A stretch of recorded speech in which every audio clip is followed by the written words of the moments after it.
Buenas tardes compañeros, somos el equipo 6 y voy a hablar sobre dispositivos de canalización para protección en zonas de obras viales. Son el conjunto de elementos que se colocan provisionalmente en una zona de obra donde se realicen trabajos de construcción, conservación o reparación con el objeto de encauzar el tránsito de vehículos y peatones e indicar cierres, estrechamientos y cambios de dirección ocasionados por dichos trabajos.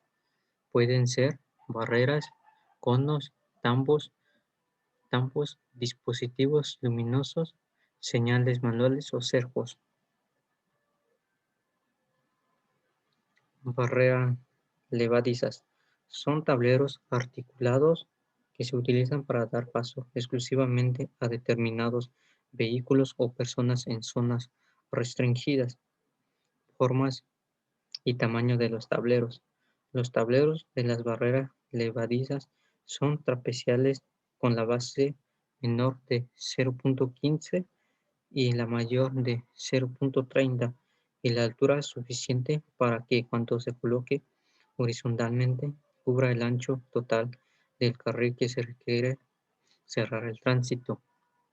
Ubicación. Las barreras levadizas se colocan a la entrada en una zona restringida perpendiculares al sentido del tránsito de tal manera que el punto más alto de su base mayor quede a 1 metro de suelo. Contenido. Las barreras levadizas tendrán franjas de 0.10 de ancho separada entre sí 0.10. Dichas franjas estarán inclinadas a 45 respecto a una línea vertical descendiendo hacia la izquierda. Color. El color del fondo de las barreras deben ser negro y el color de las franjas serán naranja reflejante. Las barreras levadizas pueden ser de doble vista, en cuyo caso se cumplirá como lo anterior en ambas caras de los tableros. Barreras fijas. Son elementos modulares huecos que pueden ser llenados con agua, arena o concreto hidráulico, fabricados de materiales flexibles, ligeros y resistentes al impacto, que se colocan para impedir el paso de vehículos o peatones en zonas restringidas de obras viales y proteger a los usuarios, al personal de la obra, a la maquinaria o la obra en sí. Forma y tamaño de las barreras. Las barreras fijas serán el tipo New Jersey o algún otro diseño aprobado por la autoridad responsable de la carretera o vialidad urbana. Cada módulo tendrá como mínimo 50 centímetros de base por 75 centímetros de altura y 100 centímetros de largo. Los módulos serán capaces de unirse entre sí para formar el elemento más largo de acuerdo a la necesidad de la obra. Ubicación.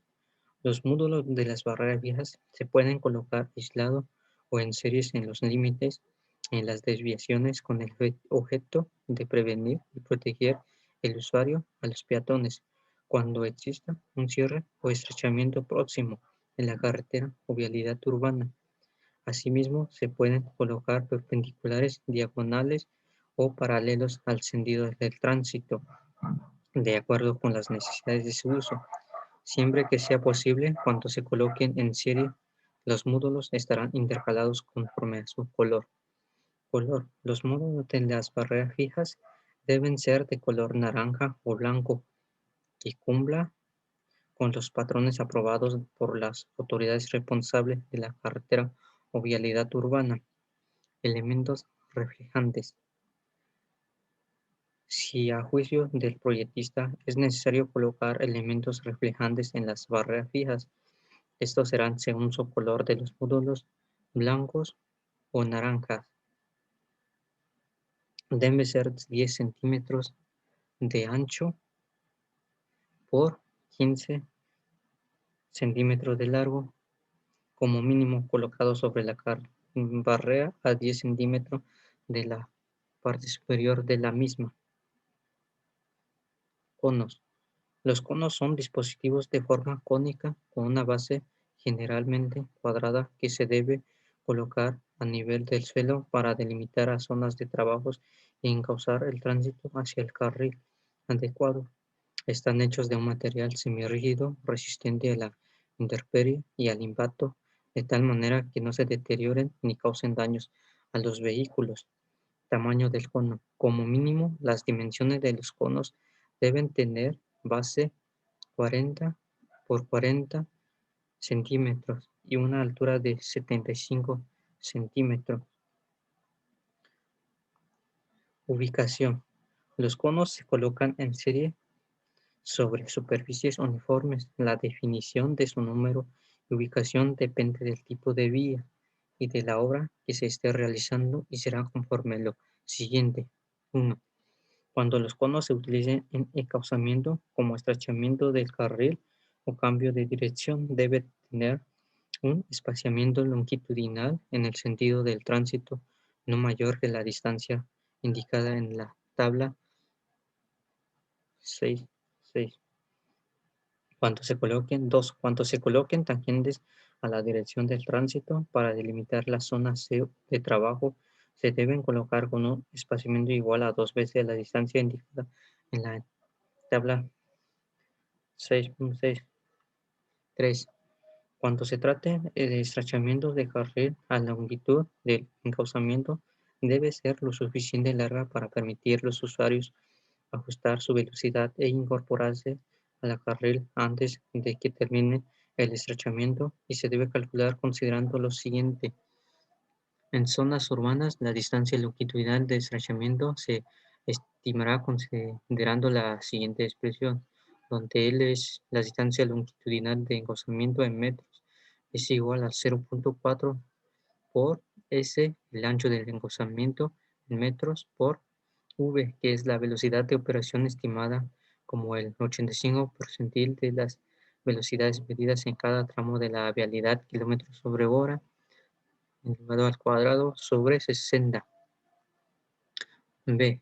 En zonas rurales, la distancia estará definida por L, que es la distancia longitudinal de encauzamiento en metro, es igual a 0.6 por la velocidad de operación por el ancho del encauzamiento en metros.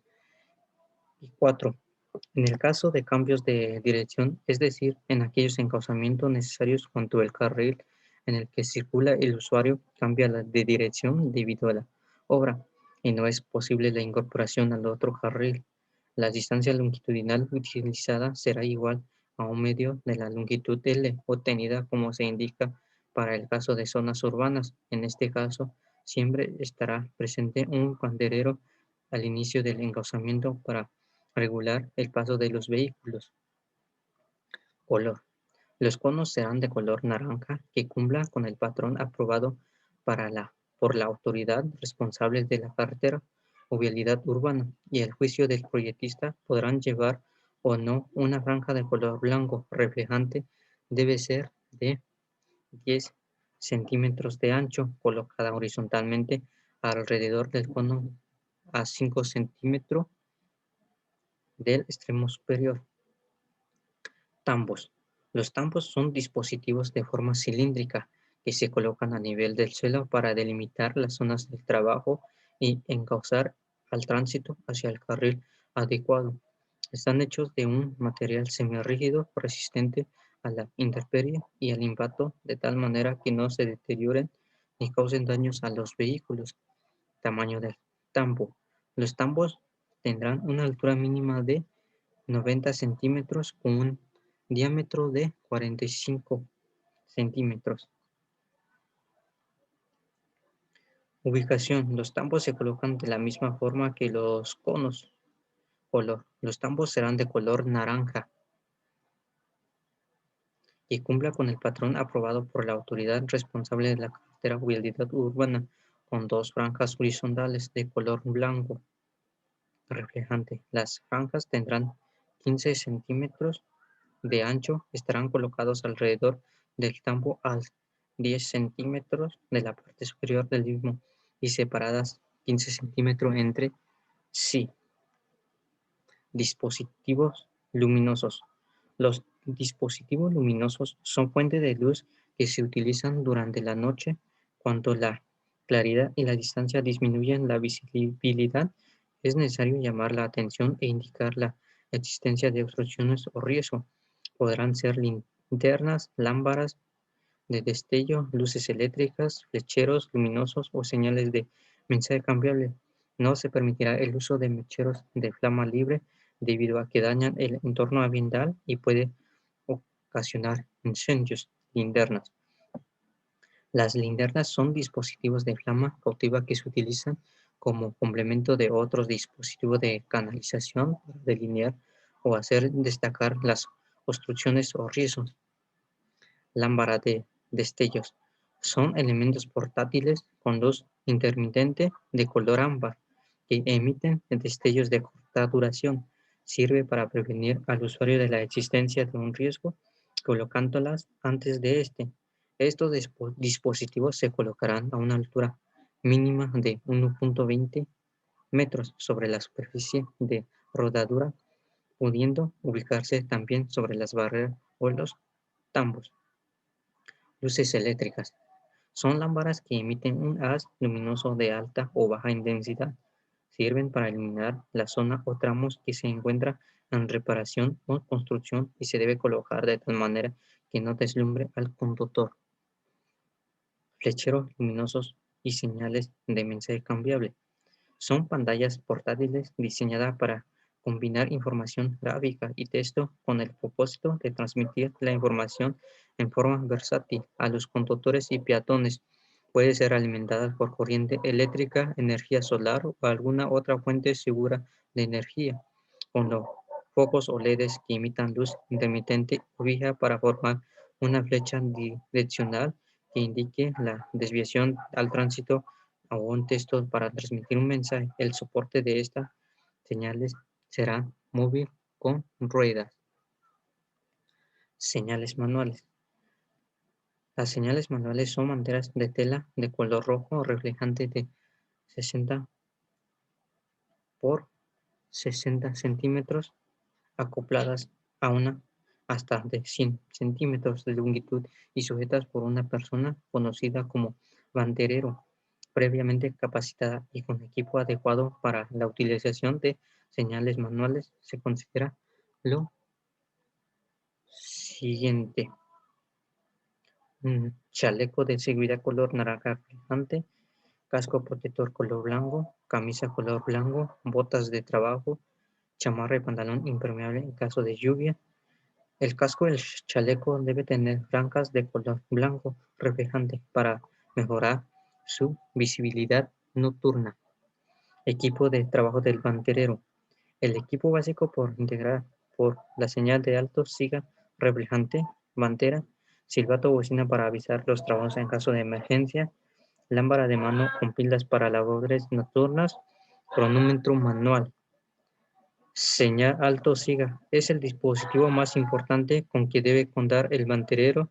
Es una sola señal en forma octagonal que en su adverso y reverso tiene respectivamente las leyendas alto y siga. Puede contar con asta o con mango. Se deben usar para indicar a los conductores que tienen que para avanzar o disminuir la velocidad. El banderero debe seguir las indicaciones que describen a continuación para que el uso de la señal alto siga para su protección de los conductores y de los trabajadores. 1. Para detener el tránsito, el banderero se debe colocar de frente al tránsito en el hombro o acotamiento de la carretera o fuera de la circulación en vialidades urbanas, mostrando la señal alto sosteniéndolo con la mano derecha extendida y con la asta de la señal fija. El brazo izquierdo estará levantado y mostrando la palma de la mano hacia el tránsito, haciendo señal alto. 2. Para avanzar el tránsito, el banderero colocado de frente y en el acotamiento de la carretera o fuera de la circulación en las vialidades urbanas debe mostrar la señal siga, sosteniéndola con la mano derecha extendida con la asta de la señal fija. Con el brazo izquierdo hará movimientos ligeros indicando a los conductores que puedan continuar señalando el carril en el cual circulan. como se muestra en la figura. Y 3. Alertar y disminuir la velocidad del tránsito. Cuando se requiera guiar despacio al tránsito, el banderero debe mostrar la cara con la leyenda de siga hacia el tránsito que se aproxima, sosteniéndola con la mano derecha extendida y con la asta de señal fija con la mano izquierda y manteniendo la palma de la mano hacia abajo, realizará movimientos hacia arriba y hacia abajo, indicando a los conductores que deben circular despacio. Bandera. La bandera será de color reflejante. El uso de la bandera se limitará a vialidades de baja velocidad o de poco tránsito que pueda ser controlado por un solo banderero.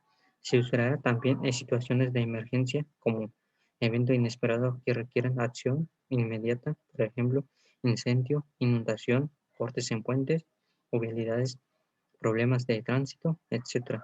Si la situación de emergencia dura más de 3 días, se usará la señal de alto siga. La bandera no tiene mensaje, así que para el conductor sepa qué hacer, el banderero tiene que seguir las indicaciones que se describe a continuación. 1. Para indicar el alto tránsito, el banderero frente al tránsito debe extender la bandera horizontalmente sobre el carril del tránsito que se pretende detener, así el área total de la bandera puede ser visible colgando del mango. Para mayor énfasis, el brazo libre puede ser levantado con la palma hacia el tránsito que se aproxima haciendo la señal de alto. 2. Para indicar el tránsito detenido se puede avanzar sin riesgo. El banderero debe indicar al tránsito que se puede proseguir bajando la bandera en el centro del carril del tránsito parado y en el acotamiento o fuera de circulación de las vialidades urbanas, levantando el brazo libre y moviéndolo horizontalmente. 3. Para indicar a los usuarios que tengan precaución, el banderero debe enfrentar el tránsito y ondear la bandera despacio con un movimiento de barrido del brazo extendido y derecho del nivel de hombro hacia abajo, sin levantar el brazo libre. La posición horizontal. Ubicación del banderero. Para su seguridad, el banderero se parará en el hombro o acotamiento de la carretera al lado del carril donde se está controlando el tránsito y a una distancia de la zona de trabajo que variará entre 30 y 200 metros dependiendo del alineamiento vertical y horizontal de la vialidad, así como de la velocidad de operación. Bajo ninguna circunstancia el banderero debe pararse sobre el carril abierto al tránsito. Después de detener el tránsito, debe permanecer en el hombro o acotamiento de la carretera. Sin embargo, si la vialidad de banderero ha sido obstruida por el primer vehículo, el banderero puede avanzar hacia el centro del carril, pero solamente después de que el primer vehículo se haya detenido. Cercos son dispositivos hechos de cinta o mallas del mismo color que los conos. Se coloca para delimitar las zonas de trabajo y encauzar al tránsito. Están hechos de material flexible, resistente a la intemperie, de tal manera que no se deterioren ni causen daño a los vehículos o peatones. Retiros de los dispositivos de canalización. Cuando se concluyen los trabajos de construcción, conservación o reparación y sean recibidos por la autoridad responsable de la carretera o vialidad urbana, los correspondientes dispositivos de canalización para protección en zonas obra viales serán retirados. Eso sería todo por mi parte. Gracias.